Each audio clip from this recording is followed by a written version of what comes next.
verdict, our special coverage of the 2019 general elections, talking about the governorship and state houses of assembly elections in some 29 states of the country. Of course, we would like to remind you, our viewers, wherever you're watching us, and you can feel free to join the conversation using the hashtags 2019 elections, that's the verdict, or you can also tweet at us at Channels TV. Don't forget, you can send us pictures and, of course, videos on Instagram. We're also at Channels TV on that platform. So please engage us and let us know how you've been following the 2019 general elections as far as the governorship and state houses of assembly polls are concerned. We definitely would love to keep tabs along with you. All right, thank you very much, Ayo. So we're glad to have you join the conversation from wherever you are, whether in Africa, Asia, South America, Australia. Just be part of the conversation, and we'll be glad to have your thoughts on the program. But gentlemen, we've heard from two states now. Sokoto is shutting down for the night, and they are going to begin collation and announcement of results tomorrow morning. We just heard from River State. River State is also shutting down, and they're saying 9 a.m. will resume. What does this mean? Is there INEC's apathy? No, you know what usually happens, like I was saying, you find out that for the state election, the least time for release of result most times is Monday morning. But because of the event that happened with the presidential election, the final result came on Wednesday morning, and then the event that also played out today. So there's a tendency for INEC to want to the state collation center to want to shut down, because what you have going on presently now will be collation at the local government, the ward level, then the local government, because it is at those places that the houses of assembly results would be announced, and so those collation would take place at those local governments, where by tomorrow morning houses of assembly results would have been announced at those places, and so they would want to give room for those collation to take place, and then before those results will start filtering in at the state level, and it's at the state level that the returning officer for the state would make announcement or would begin to receive results from local government, and so it's that's usually the practice with INEC. But I also would want to see a situation where all of these having to wait, shut down collation center would be spared of all of these what do you call it, anxiety that as results are coming in, we don't have to wait for this special announcement by INEC. We all can see the results from INEC website and the voting pattern. Would maybe someday would hope to get there. I think I'd like to call General Sekagbe's attention to this, because I can see that he's been raring to go. Now, from a security perspective, shutting down the collation centers overnight, what does that speak of the safety of the voting or polling materials that have already arrived, and of course for those that have not arrived yet, how secure will they be wherever they are, particularly now that the collation centers have been shut and everybody will probably go to bed? Well, I'm very curious. I don't know the security arrangement that they have made to safeguard these results and the materials. If you recollect the preponderance level of burning of INEC offices and other things before the elections, so I don't know, and I just hope that they would have made serious and very proof security arrangement to keep those materials until they commence activities tomorrow. And looking at the break in transmission and with the attendant security risk, I do not really know where these directives came from, and I do not know the purpose it's supposed to serve. You must have to be very, very careful where you keep these results. If raw data are being tampered with and burnt every minute, I do not know why sensitive issues like results and the ballot papers that have already been calculated are kept overnight to commence business tomorrow.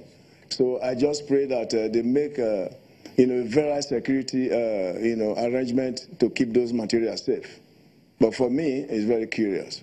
How would you react to this? Okay. Actually, let me throw more light on this. You find out that even when the collation centers are closed, that's the announcement, official announcement, what happened is that there's a back room admin. Once results come in from the local government, they are entered into the collation log by the admin, the backroom admin, because those results must be received by admin, entered, reconciled figures, and then before they are read, at the collation center. And so what is presently, as we speak now, collation is going on at the local government level. And so it is after the collation at the local government level. And that will continue? Will yes. that continue to Yeah, all the local government centers now are collating results because first and foremost, the result gets from the polling unit to the ward collation centers. Then from the ward collation centers, they take them to the local government collation centers. It is from there that they collect all the results in that local government and then take to the state collation center. So the state, even if they are open all night, they probably might not receive any result this night until tomorrow morning. So that's why. All right, I'll let you to react. Yeah, I think I am in tune with the submission of General. I thought it was going to be tied to fatigue. Really, I thought it was going to be tied to fatigue, which will make sense to me. You see, we are still playing a politics of distrust. We are still playing the politics of winner takes all. And to some extent, we are playing the politics of exclusion and probably emasculation. And because of that, there is this inherent suspicion and doubt. And that was why when General said he was curious, I was in consonance with him. I think as much as possible, we have almost come to the point where everything about the tension of election for this dispensation will be expected to go down, and let us embark on the business of trying to see how Nigeria will grow and develop. And based on that, anything that will make Nigerians, regardless of their thinking, because we are talking about political dispensation, and it's because of the kind of politics that we play. Anything that will make Nigerians, whether at local government levels or state level or at party levels, to start becoming suspicious should, as much as possible, be avoided. I personally thought their suspension or postponement was going to be tied to probably fatigue, or probably they are suspecting a kind of breach or something really tied to security or fatigue. Maybe the issue of timing might just be the essential factor here. But then, if the collation had been closed for the night in a place like Lagos, I would have understood, because of, we had the problem of a late arrival of polling materials probably across the state.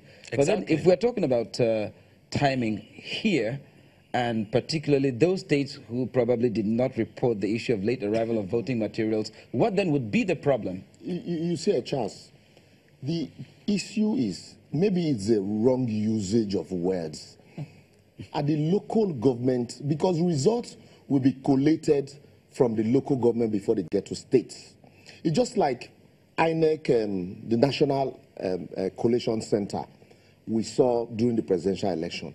If results don't come, there'll be nothing to announce. There'll be nothing to collate.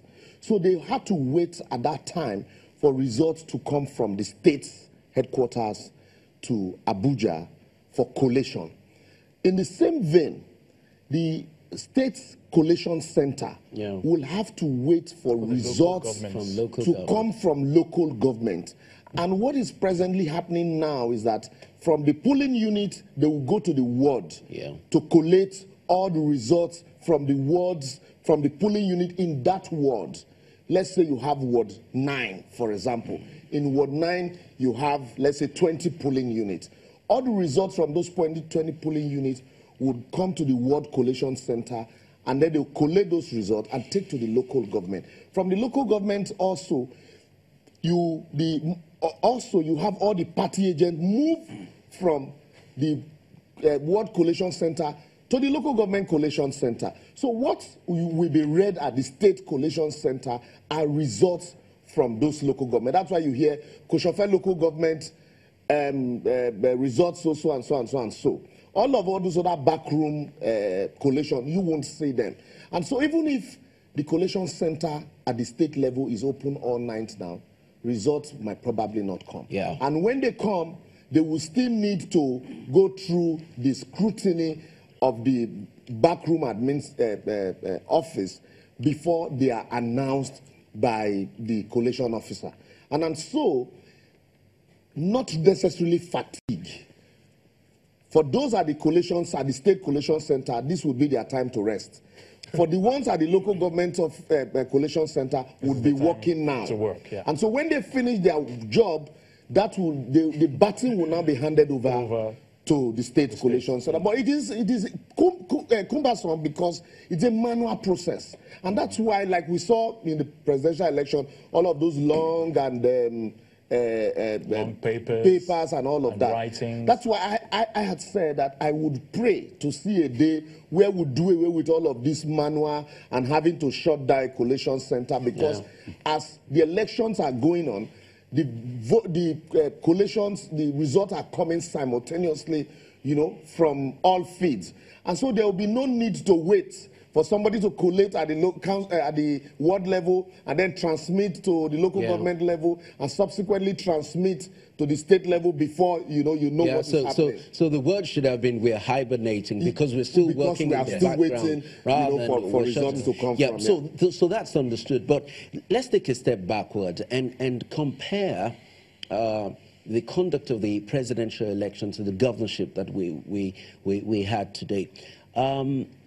It didn't appear that much had changed in terms of the major parameters, even though many would say that today's elections were largely peaceful. But what does that mean, largely peaceful?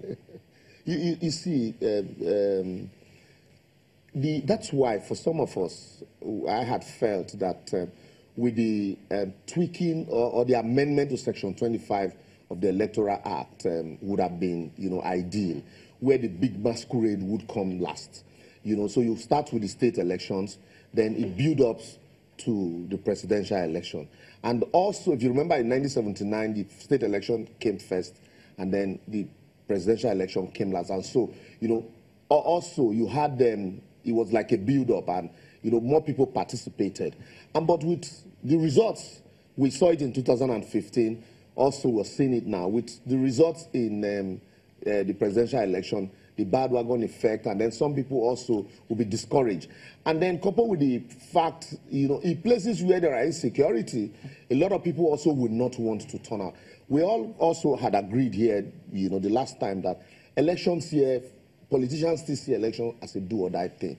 And so they take it, as if we're going to war.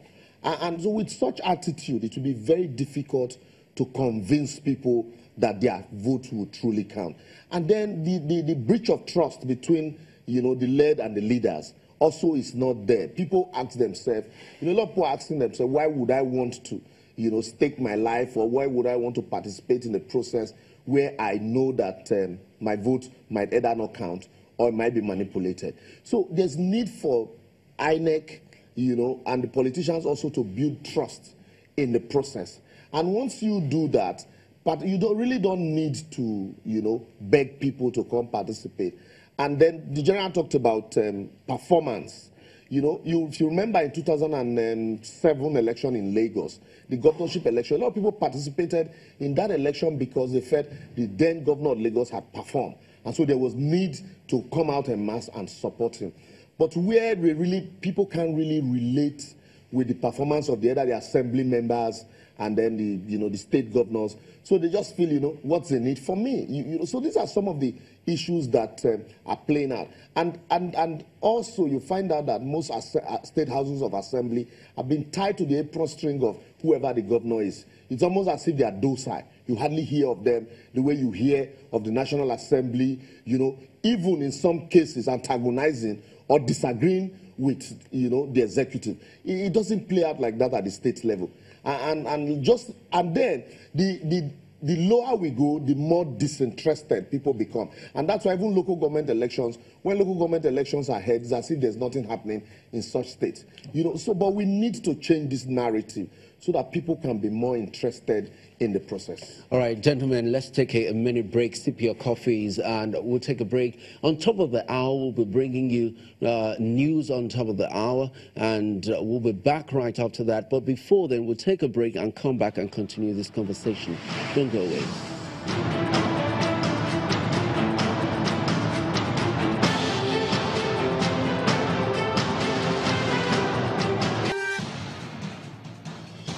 Well, welcome back. It's The Verdict 2019, and today the focus is on the state governorship and state House of Assembly elections. And of course, we have our guest here in the studio to discuss these matters. But now that we are back, I'd like to engage the attention of General Esekhaigbe in Abuja. General, when Mr. Oshoma was making his contribution, one issue that came up very significantly is that of the low turnout of voters, which of course is bringing to mind the issue of voter apathy and of course people believing that their votes don't count. The question this time around is, to what extent did the conduct of the presidential elections now impact on the state governorship elections and the State House of Assembly elections, and then, of course, the contribution to voter apathy? Well, there are so many factors to consider here. First and foremost, you see, having confidence, you know, in the system. For instance, if you cast your vote, you make conscious effort to come out and cast your vote, and during collation, you heard that about 250,000 votes were cancelled in that your general area. Then you start to, without a valid explanation, and then you start to ask yourself, why did I waste the whole day, you know, going to queue up to vote? And I heard that this number of votes are voided. So it boils down again, you know, to preparations and an effective logistics system. Two, if you look at the pocket of violence that took place in some states in the presidential election and National Assembly elections, you know, people are beginning to say, oh, look, my friend lost their daughter last 2 weeks ago. I don't want to lose any of my kids, and I don't want to lose my head. So let me just remain here and see what is happening. So once there is no security, people cannot have the confidence to come and vote. Again, when you bring security in and exaggerate it, it also has its own counter effect when people will not, you know, want to come out because they feel they are intimidated. So that is the reason why we must bring to the table all these various, you know, dynamics in future planning. Like we said the other time, there is need to be effective planning. Look, I said the other time, and my brother Oshoma agreed with me, this issue of logistics, that nebulous concept has been overflowed. We don't even know what it is. We take it as a program rather than a process. When you take logistic appreciation and planning as a program, you are going to have all these issues you are going to have. And when you plan, there is no scenario testing. When you plan, there is no rehearsal. You are going to get all these problems that you are getting. When you continue to get these logistic infractions, you know, it dampens the confidence and morale of the would-be voters. Two, if you dampen their confidence by incessant crisis and violence, and this violence, the perpetrators of this violence are not brought to books, you know, people begin to think that, you know, it's a normal thing. So we take it as a banal, you know, people just take it as, oh, it's one of those things. And the high time we stop one of those things. Oh, God will do it. Oh, it's not my portion. The other will start a meaningful conversation. So things must be planned properly. It's not by accident. Deliberate planning is key to success. So if you want people to come out to vote, They must have confidence in the system. They must know that their votes are going to count. 3, they must know that there is a safe and secure environment for them to perform their civic responsibilities. Gentlemen, something quite disturbing happened today in Lagos.